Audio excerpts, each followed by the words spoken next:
just from the small amount of time that I've known you, I expect you to have more of a swagger. I expect you to have more of a confidence, more of a bravado about yourself. And then sometimes I don't see it.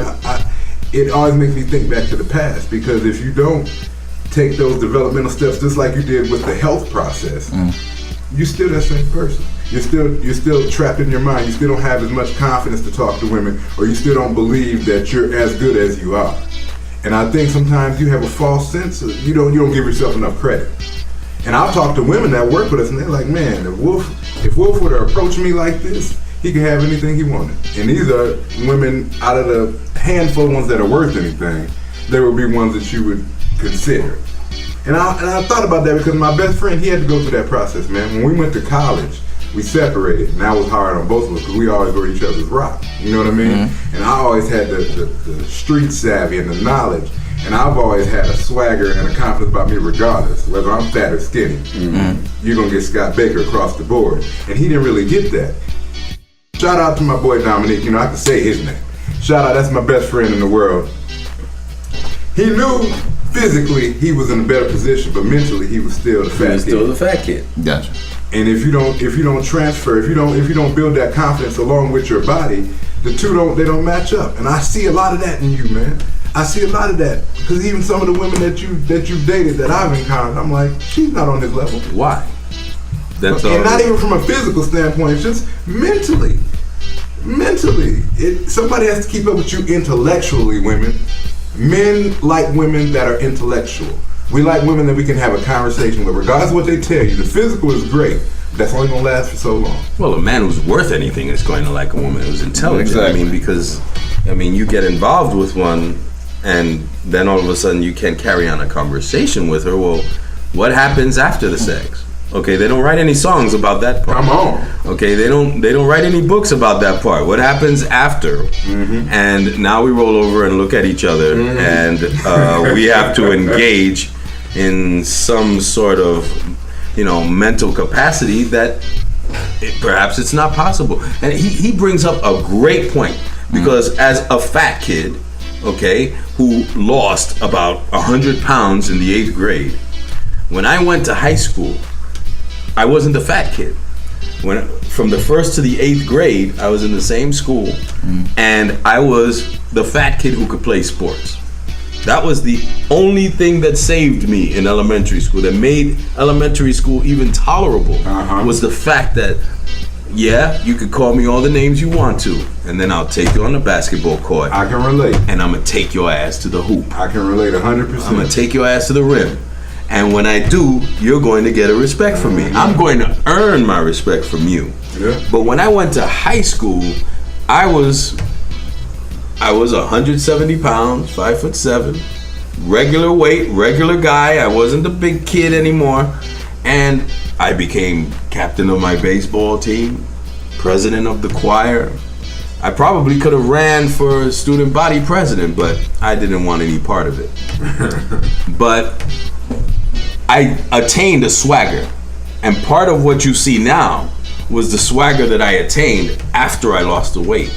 Because if you'd have met me before that, I was very timid and very quiet. I learned to keep my mouth shut, because if I open my mouth, it's like, oh, well, you're fat, so how kids can be. So and they they were cruel, and I beat them up usually after school, but I learned to achieve this so-called swagger from losing the weight. But in my head, I was still the fat kid. And to this day, I'm extremely shy around women. The only way I will approach a woman, if I were to approach a woman, would be because I'm absolutely compelled to go towards her. Something is pulling me towards her. And it has to be overwhelming for me to go after. It can't be like, oh, well, I want to get laid. Oh, well, let me talk to this one. I can't do that. That's not in my nature. Right? I'm way too shy for that. I prefer to go after women that I would foresee a future with, and that's how I handled my dating process. That's why I didn't go out with a lot of girls. Now, see, my story is a little bit different. I've always been big. I never had the weight loss, like Lou Wolf, my best friend, I never had that moment. So I think for me, it became mental. I had to internalize some things. Because of course, like everybody, I was talked about. But I started to question stuff like, what makes them better than me? You know what I mean? Why is it that I can wear a little weight? I wear it well. Why can't I? My mother always said that. She said, you always ask questions. You always want to know why this, why that. And that's never changed about me. And I don't know. I'm trying to think when my confidence set in. Because as Lou said, I was very timid. And I know the first thing was probably in 5th grade. And I got jumped by three boys. And they had stole my candy. You said a little dollar candy. Yes. I used to have to walk home, and I had that box of candy. Right. And I got jumped. They took my candy. And I went home, and my father said, and this one, me and my father don't have a great relationship, but there's certain things he said that still hold valid, and I have to give him credit for that. He said, you come home without that candy, he said, you let somebody else beat your ass, you got to deal with me. And that scared me more than anything. Like, not only did I get jumped, I got to come home and get whooped by you. So the sheer fear of dealing with my father, I didn't even know the strength I had. Man, I seen the boys the next day and went to town. And that was my first installation of confidence. Like, okay, I'm all right. I can handle myself. I'm capable. And then from there, I think for me, my confidence came from proving people wrong. Because it started in the household. My father, like I said, I love my father. We don't have a great relationship, but I still respect him. My father, he told me, man, he was like, this is your first year playing sports. You're not going to be as good. You're a little bit overweight. So don't expect results early, pretty much. Just learn the sport, get into the process, and eventually you'll be good. Lord. That motivated me more than anything. My first year playing basketball, we won a championship. My first year playing football, I started both ways. Offense and defense. Offense and defense. I played both sides. Yeah, I played both sides of the ball. I played offensive tackle, guard, and defensive tackle and end. I played 4 positions ultimately, and I could have played fullback. So as I'm starting to get these results off of proving people wrong, quietly it's building a confidence in me. And then I started to transfer over to women. Oh, Scott, you can't never talk to her, man. Come on, she's kind of out of your league. I was with her last night. You was with who? Yeah, I was. So it was like over time, it became a natural process. I started to go at everything like that. The same way I went at sports, the same way I went at women, when I went after a job. So it built the swagger. I mean, you can tell me anything you want, don't mean I gotta believe it. And you start to show people, they start to believe it. So now you fast forward all these years, man, it ain't nothing, it ain't a woman I can't have. There's not a job I cannot get. There's not a goal I cannot attain. And that's my mentality. And people always say, well, look at this. Look at what you have stacked against you. Look at where you work. Look at where you're at in life. That's all true. But you don't know where I'm going. You have no recollection. You have no knowledge of my future. And I that passion. So when I see brothers like y'all and y'all talk about the things y'all go through, I can't relate anymore because mentally I'm beyond that. Like, man, please, her, I'll be right back. Wow. And he usually achieves it. I am astounded by his ability to break it down and throw it down when he gets around women. And I find and I love to see him put them on their heels. Okay, they put them on the defense. Oh, and yeah. And for me, it's almost like I can't get past the point that she's so beautiful that I could do that.